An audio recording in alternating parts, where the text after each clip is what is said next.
there anything the boy or I can get you? I hear news from Dinnerham that Tyrn Loghain has been declared the new regent. It makes sense, his daughter being the queen. That's what I've heard on the road, anyhow. Take it for what it is.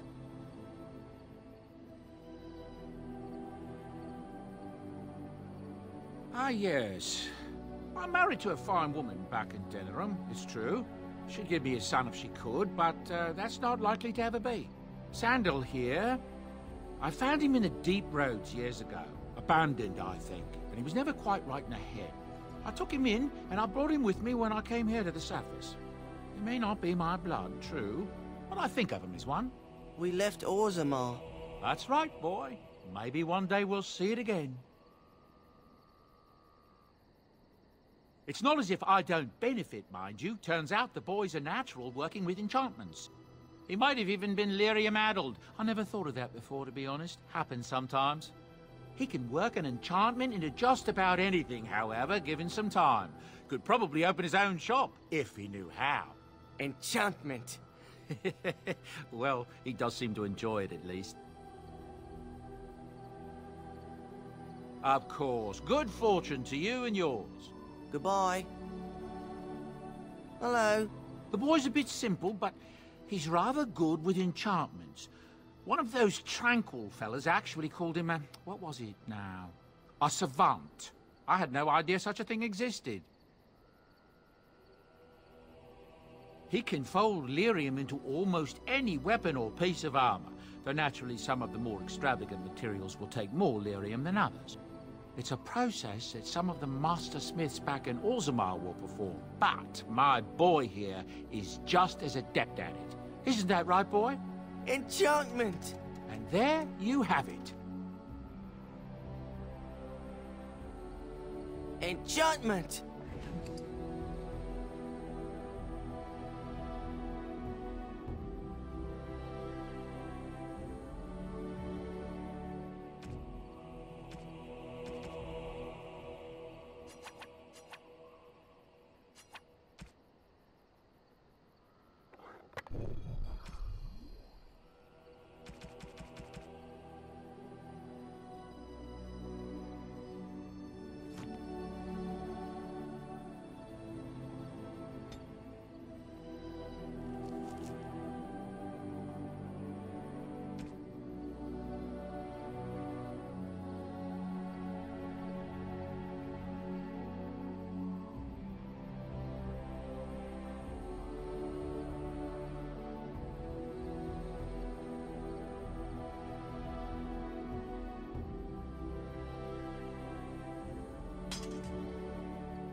Something you need? I'm sure either my boy or I can help you out. Some folks aren't happy about Tyrn Loghain being named regent. There are rumors he had something to do with the king's death. Isn't that the most ridiculous thing you ever heard? The Darkspawn killed him, sure enough. If Tyrn Loghain couldn't save the king from that inn, then nobody could. That's what I've heard on the road, anyhow. Take it for what it is. Look, we don't rob people, all right? We don't take things from people that need them. The things in the Law's ties, what good did they do lying there? I brought them back to Orzammar, where people could look at them and remember. It's not all that different up here. There are places long abandoned by the humans everywhere. Even more now with the Darkspawn coming. People flee from the Blight with good reason, but they forget things. Things with value and meaning. They leave them behind because they're frightened and desperate. And sometimes, my boy and I, we find our way to these places before the Horde descends, and we save these things. I take them away so the Darkspawn don't get them. Is that so bad? They destroy everything they touch.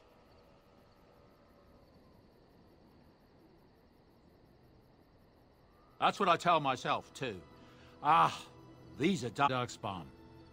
Somebody should be, after all. I've heard some... I hear that Tyr Loghain, the regent, is calling for new levies of troops. He wants to rebuild the army we lost at Astagar. Thing is, there's not a lot of spare men to be found. Out at Dragon's Peak, there's press gangs roaming around, grabbing any free man they can lay their hands on. That's what I've heard on the road, anyhow. Take it for what it is. I hear the Dwarven King is passed on. Old as he was probably poisoned or assassinated. That's how the dwarves normally go out, isn't it? That's what I've heard on the road, anyhow. Take it for what it is. With King Cailan dead, the throne falls to Queen Anora. She's made her father the regent, however, at least for now. I think Cailan's father, old King Merrick, would have approved. That's what I've heard on the road, anyhow. Take it for what it is. Of course. Good fortune to you and yours. Goodbye.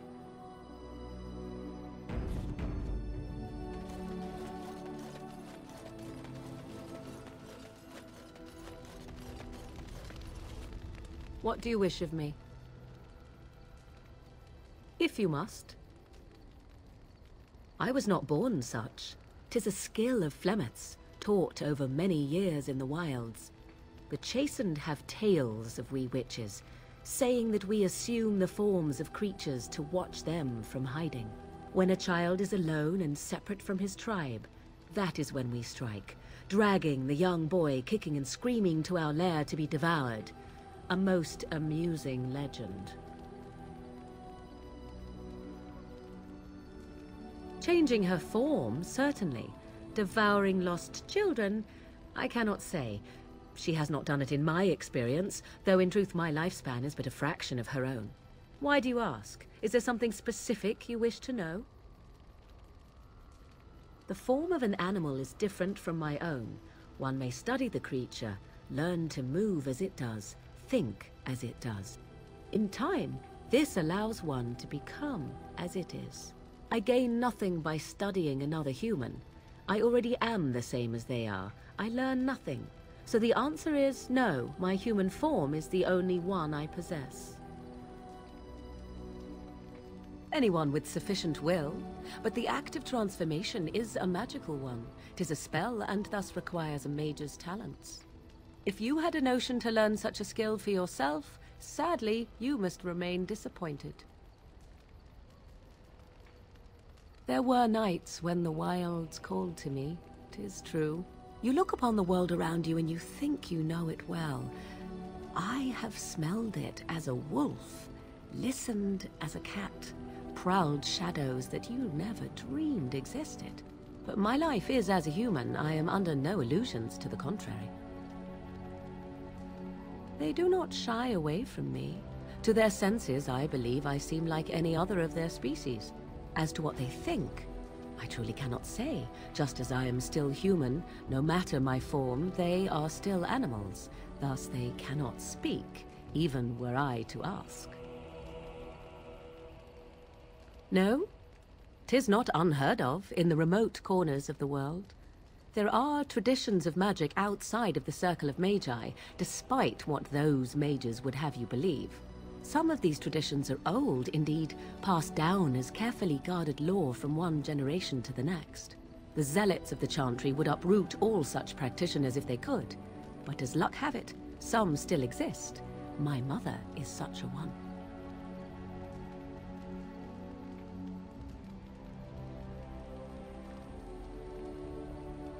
Not all apostates use the forbidden blood arts. Maleficarum do, but to condemn all who do not fall under the Circle's thrall for the sake of what might be is a dangerous path to walk. There are those who look on the word apostate as meaning freedom. Indeed. Have you an opinion on my abilities, then? Am I an unnatural abomination to be put to the torch?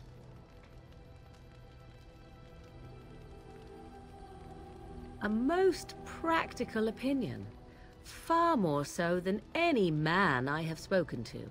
But enough of such talk. Let us proceed, lest the dust gather on us.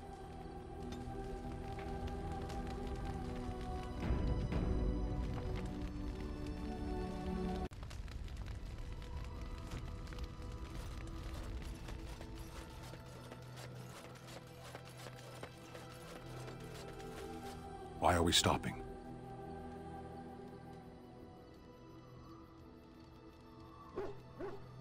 There are darkspawn to be fought. Is this delay needful? I am Kunari. I have given my word to aid you. We are not people of idle promises. As you wish. Yes? Well, here I am. I knew this would come up sooner or later. I don't know how to explain, but I had a dream. In it, there was an impenetrable darkness. It was so dense, so real. And there was a noise, a terrible, ungodly noise.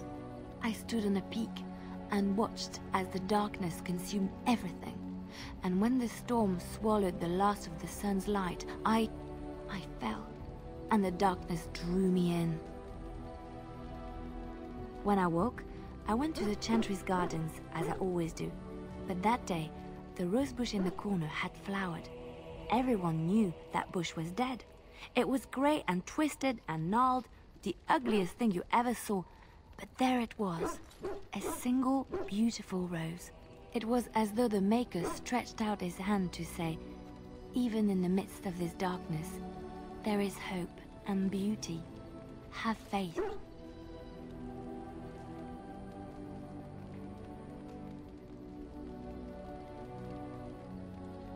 I suppose you will never understand. No one does. It's all right. I know what I know, and no one will ever make that untrue. Yes? Well, here I am. Quiet. It was a life suited for contemplation. In the cloister, away from the fuss and the flurry of the cities, I found peace. And in that stillness, I could hear the Maker. But it was not perfect. Some of my Chantry fellows were condescending. That is the nature of religious folk, I suppose. When I talked about my beliefs, that the Maker reveals himself in the beauty of his world, they treated me with disdain. They want to believe that he's gone, so that when he turns his gaze on them, it means they are special, chosen. He cannot possibly have love for all, the sick and the weary, the beggars and the fools.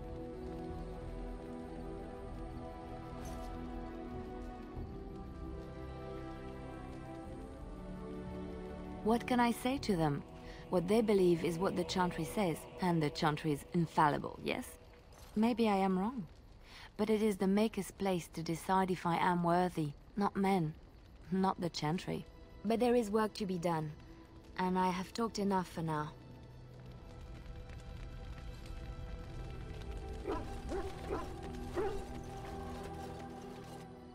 Oh, why, you little... Your furry friend here took offense at me getting near his food. He snapped at me, look.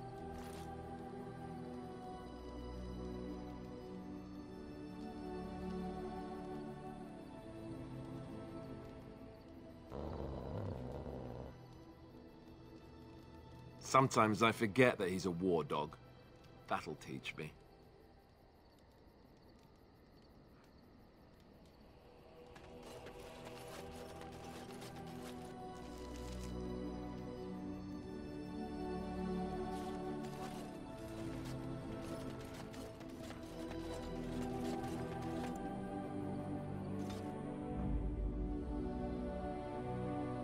Indeed. Yes. Indeed.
Let's make this quick!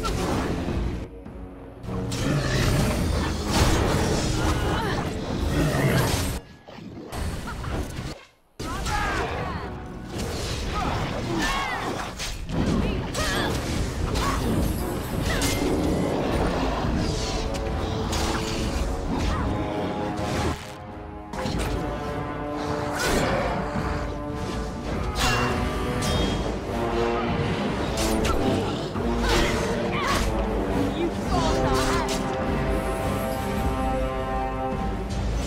As you say.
Look, can we talk for a moment?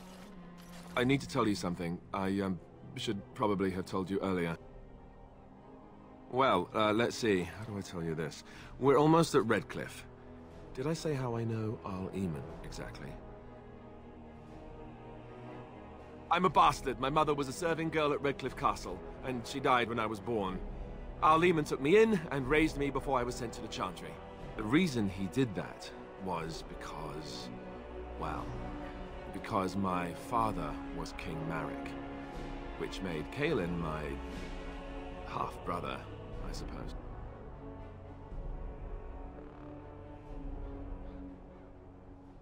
Maker's breath, I hope not. I don't think so. You don't think so, do you? I'm a bastard. And nobody even knows about me. I would have told you, but it never really meant anything to me. I was inconvenient, a possible threat to Caelan's rule, and so they kept me secret. I'd never talked about it to anyone. Everyone who knew either resented me for it or they coddled me. Even Duncan kept me out of the fighting because of it. I didn't want you to know as long as possible.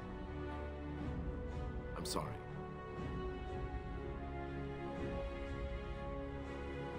Why wouldn't he? He was King Marek's best friend. I don't know if that means anything, though. I certainly never considered the idea that it might ever be important. Arl Eamon eventually married a young woman from Orlais, despite all the problems it caused with the king so soon after the war.